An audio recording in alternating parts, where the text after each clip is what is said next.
You're not exhausted. You're overwhelmed by things that don't matter. If rest hasn't fixed your tiredness, then tiredness isn't the problem. You sleep, you eat, you pause, yet you're still drained. Why? Most people say they are tired, but very few stop to question what that tiredness actually means. We've been taught to accept fatigue as a normal outcome of modern life, as if exhaustion is simply the price we pay for being ambitious, responsible, or productive.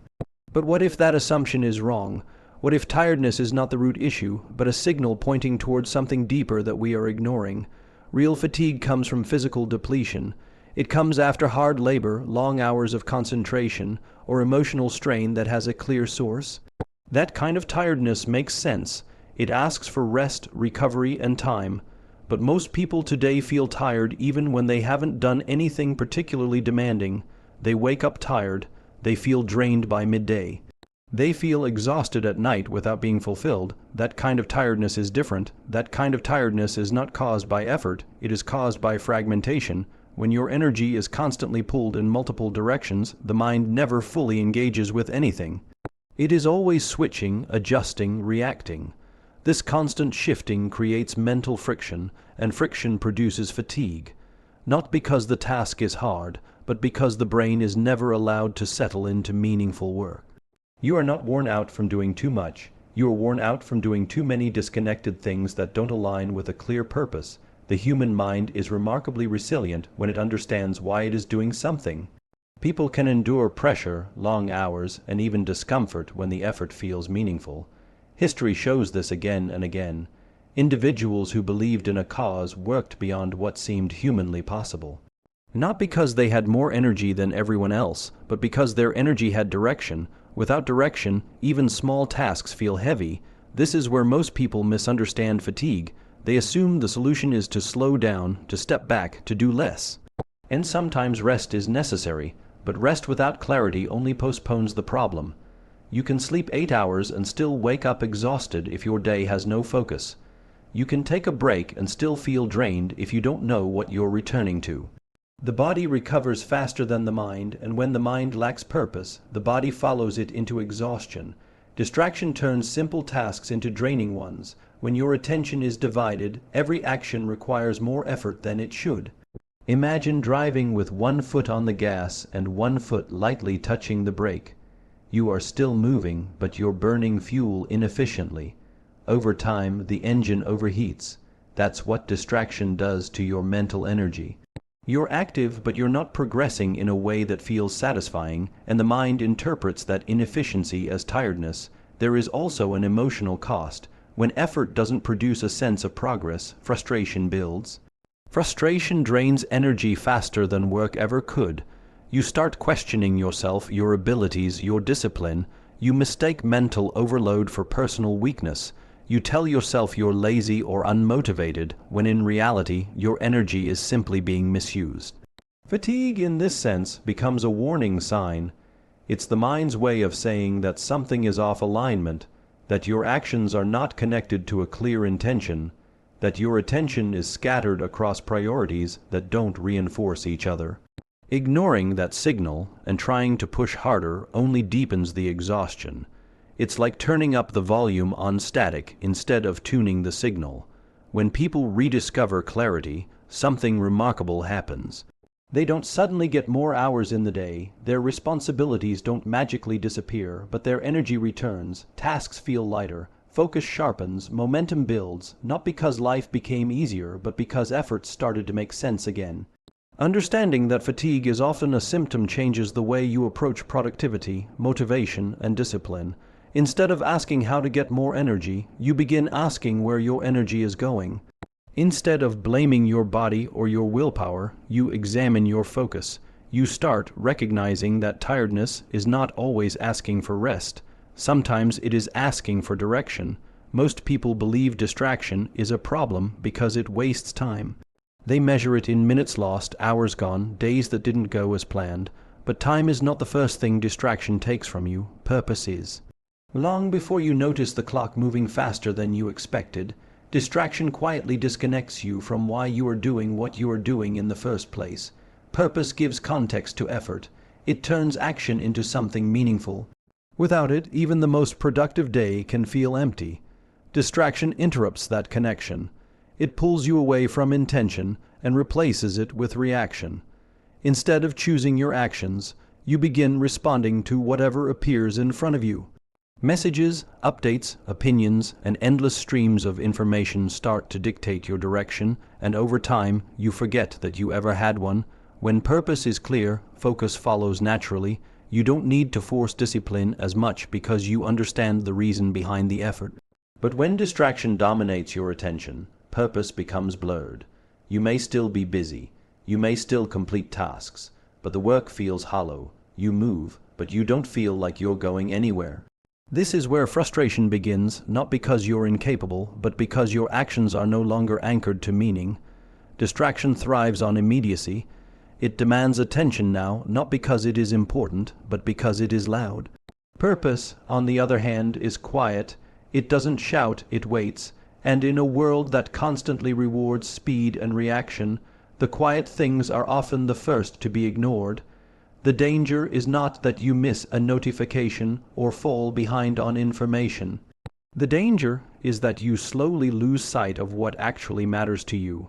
Over time, this loss becomes subtle. You don't wake up one day and decide to abandon your purpose. You simply stop visiting it. You stop thinking about it deeply. You stop making decisions that support it. And as that happens, your energy begins to drain, because effort without purpose feels like resistance. Every task feels heavier than it should. Motivation turns into something you have to chase instead of something that flows naturally. The mind needs meaning to sustain attention. When meaning is absent, attention fragments. You start multiple things but finish very little with satisfaction. You jump from one task to another, not because each one is necessary, but because staying with one feels uncomfortable.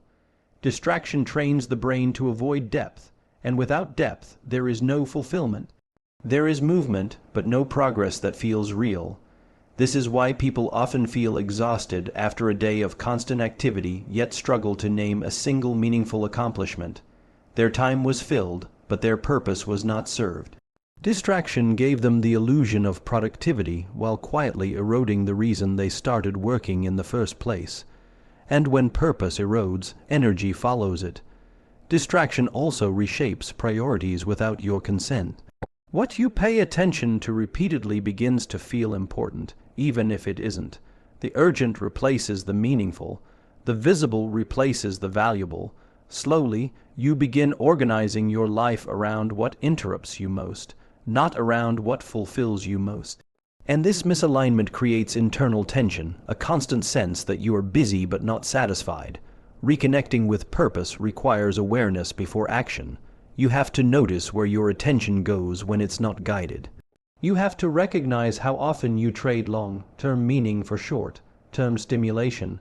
This is uncomfortable because it reveals how much of your day is spent reacting instead of choosing. But clarity often begins with discomfort, and growth begins with honesty. When purpose returns to the center, distraction loses its grip. Not because distractions disappear, but because they no longer control your decisions. You become more selective. You say no more often. You protect your attention, not as an act of discipline, but as an act of respect for what matters. And in doing so, time becomes more valuable not because you have more of it, but because it is aligned with something worth giving it to. The human brain evolved in environments where silence was common and focus was necessary for survival. Attention was directed toward what mattered in the moment, and once the task was complete, the mind could rest. Today, that balance no longer exists. Noise is no longer external and occasional. It is constant, internal, and relentless, and the brain, despite all its adaptability, has not changed at the pace of the world it now lives in. Noise is not just sound, it is information, it is interruption, it is the mental clutter created by endless inputs competing for attention. The brain processes each one as a demand, whether it is meaningful or not. Every alert, every update, every comparison activates the same neurological pathways that were once reserved for real threats or opportunities. Over time, this constant activation keeps the mind in a state of low-level alertness, a state that consumes energy without producing clarity.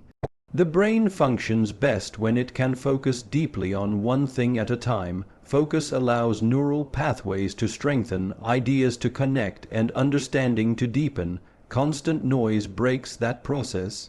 Instead of building momentum, the brain is forced to reset repeatedly. Each reset has a cost. It takes time and energy to regain focus, even if the interruption lasts only a few seconds. Multiplied across a day, those costs become exhaustion. What makes constant noise especially damaging is that it feels normal. Because it is everywhere, we stop noticing it. We assume the mental fatigue we experience is a personal limitation rather than a design mismatch. We blame ourselves for lacking discipline, when in reality we are asking our brains to operate in conditions they were never built for. The result is chronic mental strain that feels like tiredness, but is actually overstimulation. Noise also weakens decision-making. When the brain is overloaded, it defaults to the easiest option, not the best one. This is why distraction often leads to poor choices, procrastination, and impulsive behavior. It's not a lack of intelligence or intention, it's cognitive fatigue. The brain, overwhelmed by constant input, seeks relief by avoiding complexity, and meaningful work is complex by nature. In quiet moments, the brain does something powerful. It reflects, it organizes information, it makes sense of experiences. These processes are essential for creativity, problem solving, and emotional regulation. Constant noise eliminates these moments. Without space to process, thoughts remain shallow and disconnected, ideas feel incomplete, problems feel bigger than they are, and the mind never fully recovers because it never fully rests. This is why silence often feels uncomfortable. We have trained ourselves to associate noise with engagement and silence with emptiness. But silence is not empty. It is where clarity forms. It is where priorities become visible. When noise fills every gap, there is no room for intention to emerge. The brain becomes reactive instead of reflective, constantly responding instead of deliberately choosing. Over time, constant noise reshapes how we experience effort. Tasks that require sustained attention begin to feel unusually difficult. Reading deeply, thinking strategically, or creating something meaningful starts to feel exhausting, not because the task is too hard, but because the brain has been conditioned to expect frequent stimulation. When that stimulation is absent, the mind interprets the stillness as discomfort and signals fatigue as a way to escape it. Understanding that the brain is not built for constant noise reframes the idea of tiredness. The issue is not that you lack energy, it is that your mental environment is too crowded. Energy is being spent filtering, switching, and suppressing rather than creating and building. When the noise is reduced even slightly, the change is immediate. Focus sharpens, thoughts slow down, effort feels more intentional. The challenge is not eliminating noise completely, because that is unrealistic. The challenge is recognizing its impact and choosing when and how to engage with it. Protecting mental space becomes essential, not as a luxury, but as a necessity. Without it, the brain remains in a perpetual state of strain, confusing overstimulation with effort and mistaking mental overload for genuine exhaustion. Energy is often treated as something physical, something you either have or you don't. People talk about it as if it's a resource that runs out without warning, like a battery that suddenly drops to zero. But energy is deeply connected to understanding. When you know what you are doing and why you are doing it, effort feels lighter. When you don't, even small actions feel draining. This is not a coincidence. This is how the human mind works. Clarity gives the brain a direction. Direction reduces resistance. When the brain understands the goal, it stops questioning every step along the way. Decision-making becomes simpler. Priorities become obvious. Instead of constantly asking what to do next, the mind can focus on how to do it well. This reduction in mental friction immediately frees up energy that was previously being wasted on uncertainty. Uncertainty is exhausting, not because it is dramatic, but because it is constant. When you lack clarity, every choice feels heavier than it should. You second, guess yourself, you hesitate. You replay decisions in your head. This constant internal debate consumes enormous amounts of mental energy. By the end of the day, you feel drained, not from the work itself, but from the mental noise surrounding it. Clarity removes that noise. When you are clear on your purpose, your standards, and your priorities, many decisions are made before you even encounter them.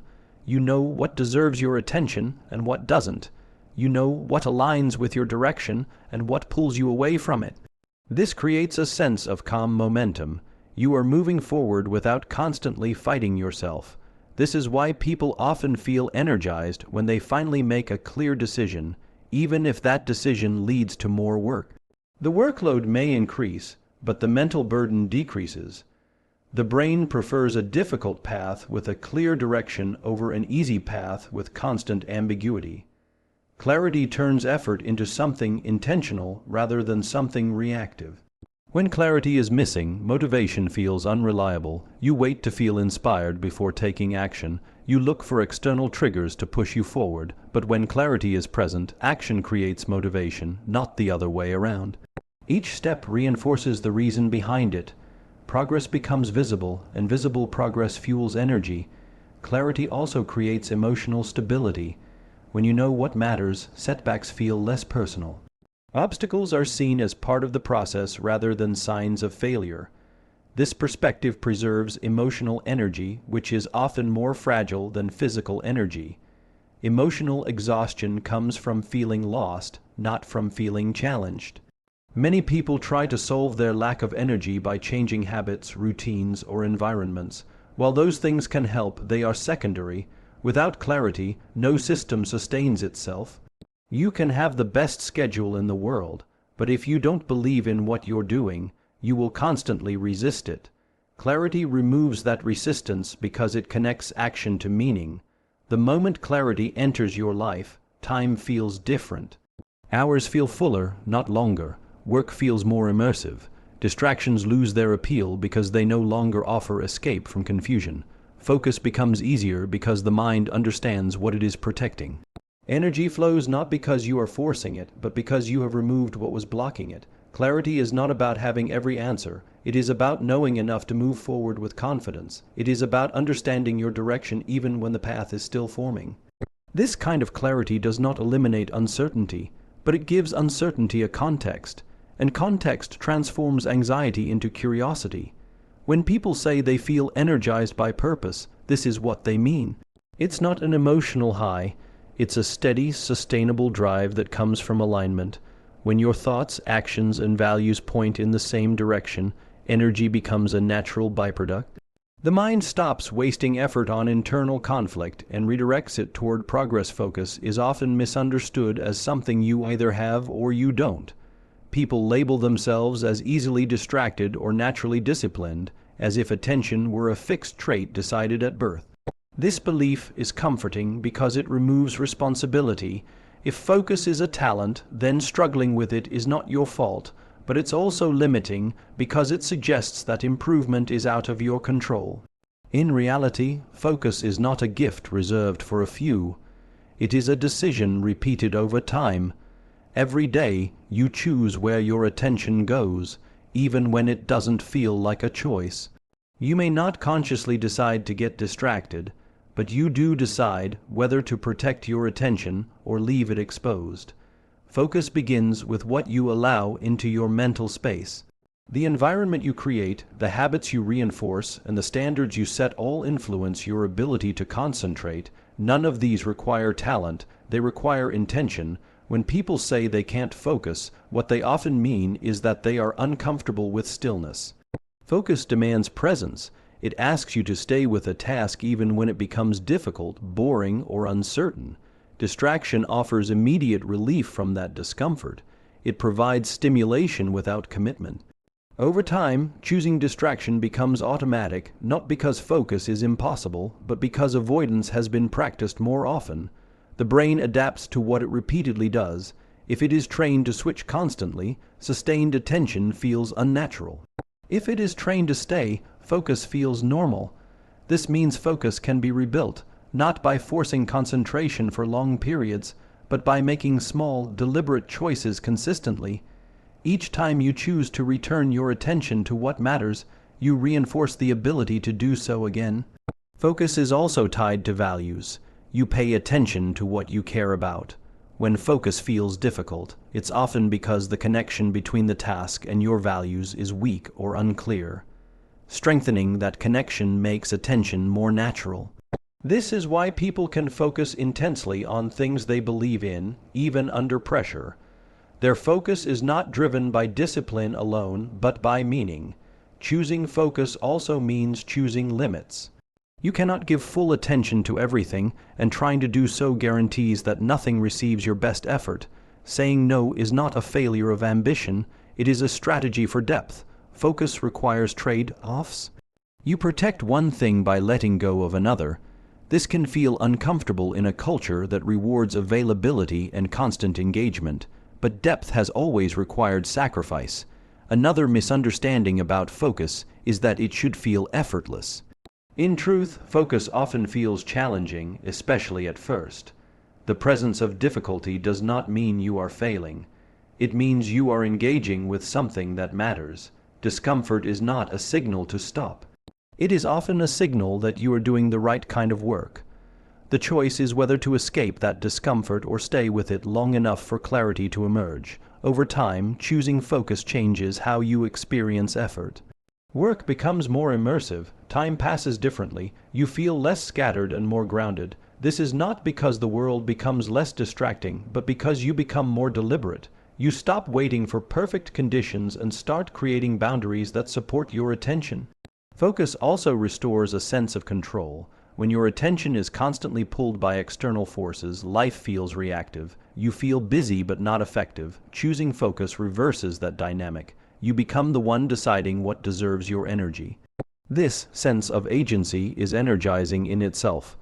It reinforces confidence and reduces mental fatigue.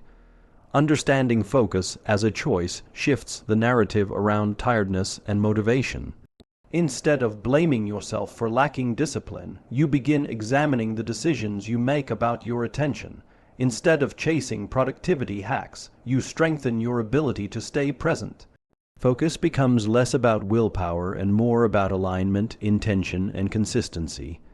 When focus is treated as a choice, it becomes accessible. It stops being something you wish you had and starts being something you practice. And like any practice, it grows stronger the more you engage with it, shaping not only how you work, but how you experience your own capacity for depth, progress, and meaning. When you look at everything together, a different picture of tiredness begins to emerge. What you once labeled as exhaustion reveals itself as misdirection. Energy did not disappear, it was scattered. Purpose was not lost, it was buried under noise. Focus was not absent, it was simply never protected. Fatigue was never the enemy, it was the message, a signal that something inside was out of alignment, that attention was being spent without intention, that effort was being poured into things that didn't reinforce meaning. The body responded exactly as it was designed to respond, by slowing you down and demanding awareness. Distraction quietly took over, not by stealing hours first, but by disconnecting you from why those hours mattered. Constant noise overwhelmed a brain that was built for clarity and depth. Without silence, reflection disappeared. Without reflection, direction faded. And without direction, even simple tasks began to feel heavy. Clarity changed everything, not by removing challenges, but by giving them context. When direction became visible, energy returned. Decisions became lighter. Effort felt purposeful instead of forced. Motivation stopped being something you chased and became something that followed action, and through it all, focus revealed itself not as a rare talent, but as a daily choice. A choice to stay present, a choice to protect attention, a choice to engage deeply instead of reacting endlessly. Each choice rebuilt confidence, momentum, and control. So the truth becomes impossible to ignore. You were never weak. You were never lazy. You were never incapable. You were simply distracted from what mattered most, and the moment you choose alignment over noise, clarity over chaos, and focus over fragmentation, the tiredness you once carried begins to loosen its grip.